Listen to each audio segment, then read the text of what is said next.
Good morning, everybody. Just having my wake-up cup of coffee.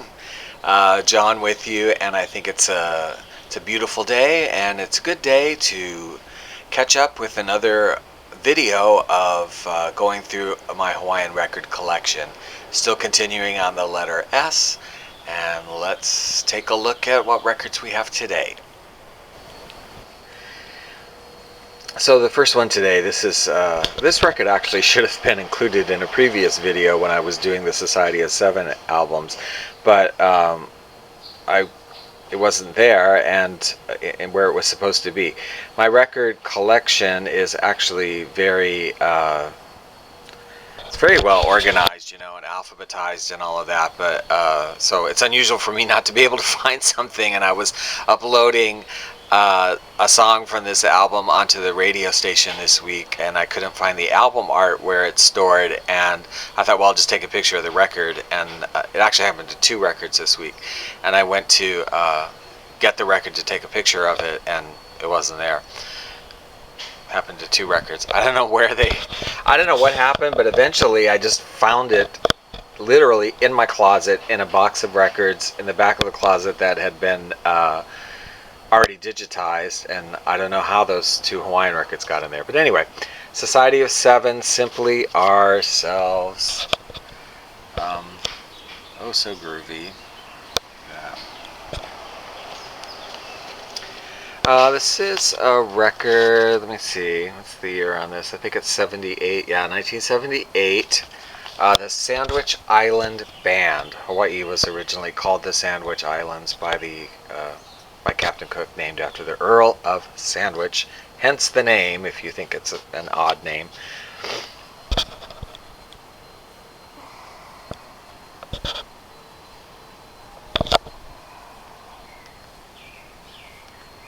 And it has nice, lyric sheets enclosed in that one as well. Okay, now we come to a record. I am not sure exactly what to say about this record, because I have to say, of all my 2,400, however many Hawaiian records I have, huge collection, this has got to be one of the absolute strangest ever. It's a private pressing out of Massachusetts in 1979. It's called, let me look at it's hard to even tell what it's called, really. Okay. Clayton Scott, Kalakona Koka delights you with 6 faces of Hawaii plus 2. What does that even mean? I mean, what is that? Okay. And of course the album goes this way, but the artwork seems to go this way, and it's 6 faces of Hawaii plus 2. If we turn it over on the other side to see the sideways artwork, it's actually upside down. It's even weirder. I mean, here's some Roman guy on a horse slaying a dragon or whatever. I don't know. What? I do not know. And the music is very, very strange. There's 2 versions of some of the songs. Sometimes sung by a man, sometimes sung by a woman. There's a guy that does kind of sort of an Elvis imitation on some of the tracks. I'm going to play a few selections from this when we do the samples. It's the weirdest record ever. I don't know the story. If anybody knows anything about this artist, I can't find anything about them. Clayton Scott is his actual name. What the story is here. Massive mispronunciation of Hawaiian words. It's so bad that it's awesome to listen to. Love it. Okay, now we get into, I'm not going to get all of their records today, we'll just start on this group, but Santo and Johnny, You probably know them. This is their first album. I don't have the right sleeve at all for that, but and this has they were brothers out of New York. One played the steel guitar, and here's kind of a rare picture of somebody actually playing a steel guitar. You don't see it very often. I used to play myself out a little bit, and I would hear from local people here in the islands would come up to you and say, "Oh, I've always loved this instrument. I've always heard it, but I've never seen anybody play one," which is true. You don't actually see people play it, but that's how you do it. You got the bar and your finger picks, and you would also have a thumb pick, and you anyway. And this is Santo and Johnny. They're famous. The hit song off of that first album was Sleepwalk, which is very famous, and they actually re-recorded it during their long career a couple of times in different versions. Steel guitar music to pop songs. Very long career, very successful part. They started out, these records we're showing now are their early ones with Canadian American records, and then they switched labels at some point. They ended up recording in Italy as well, in the Still of the Night. And we will, get into those records on the next video, but these are their Canadian American records. There they are, listening to the record player with their dog. And again, these are not Hawaiian songs, but they are on the steel guitar, and they have a great sound. Wish You Love.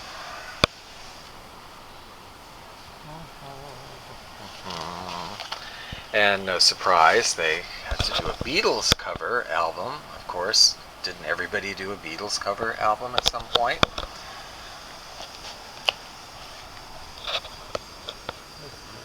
With the songs of the Beatles. And then we're finally going to look at these, again, the two last Canadian American records, but I'll talk about these.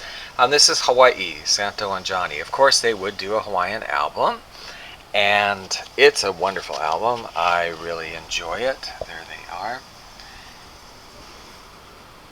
One of the few versions of Pineapple Princess, a most wonderful song. Seashells, also, I really like that song. Great version of Hawaiian War Chant they do.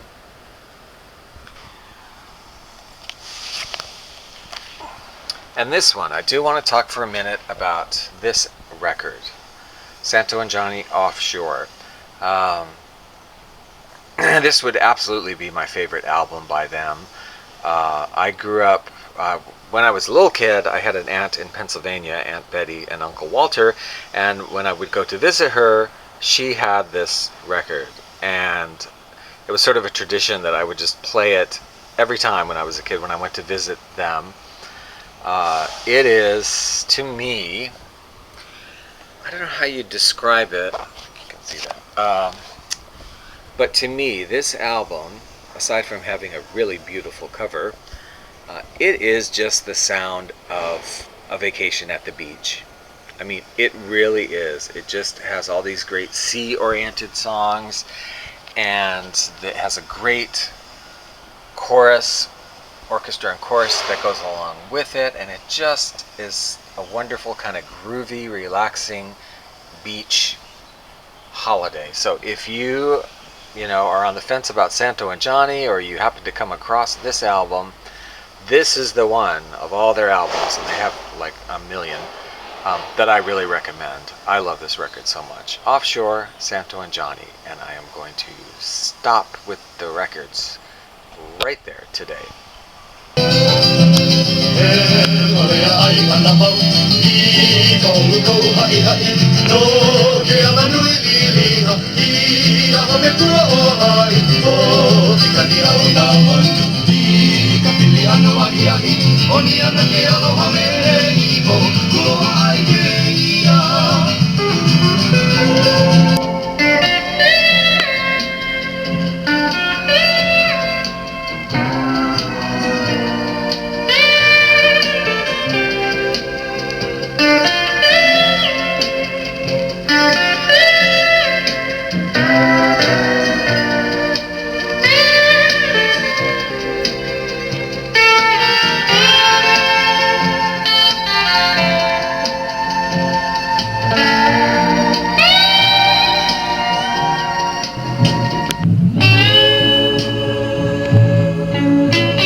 ride your surf?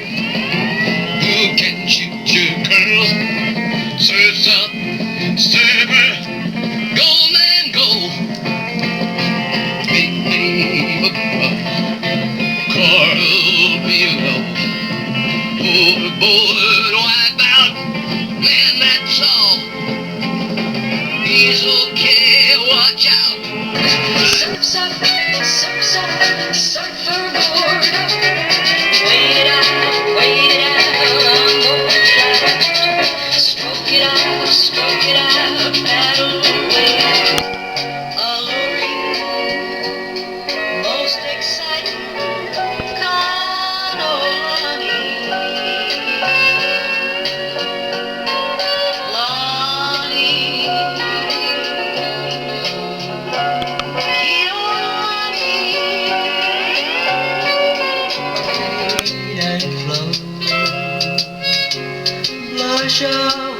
Hawaiian, your fiery glow, dyeing the sky with pellets and thistles to shower the earth with darts and missiles.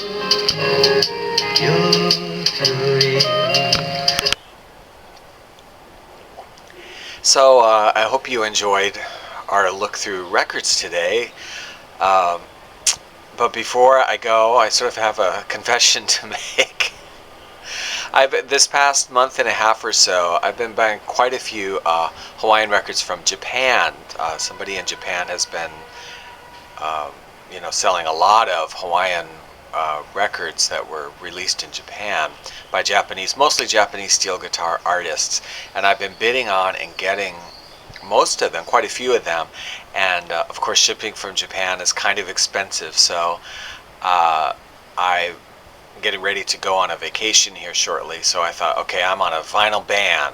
And, I cannot buy any more records for a while because I've just spent too much money on it. So that was the deal. No more vinyl and eating a lot of ramen noodles and Hamburger Helper and cheap stuff to make up for it. So the other day I was off work and I just thought, oh, let me go down to Jelly's Records. I haven't been there in a while, and just go through the dollar record bins, because they have huge dollar record bins, and look for some easy listening or something. And I made the mistake of looking at the Hawaiian and Pacific records after that, and oh, good grief. If you're a collector, you'll kind of anything, you'll understand this. Somebody had, unloaded a ton of albums from Tahiti, and nice ones. I mean, the ones from the 50s were in beautiful condition, and they had some of the glossy 1970s, 80s ones that have really glossy covers and beautiful pictures, and the music's great on them. And they were all like reasonably priced, between $4 and $7 about. So I had to break my vinyl ban because I knew I'd never see them again if I didn't get them, a lot of this. So I was bad, and I got more. See, look.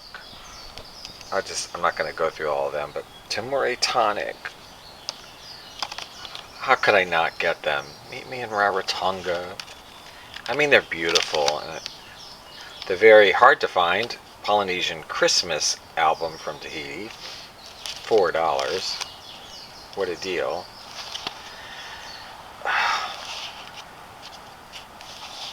So, I don't know, is there anything, Marquesa Islands, is there anything cheaper than ramen noodles to eat? I don't know. Yeah, anyway, that's what I got.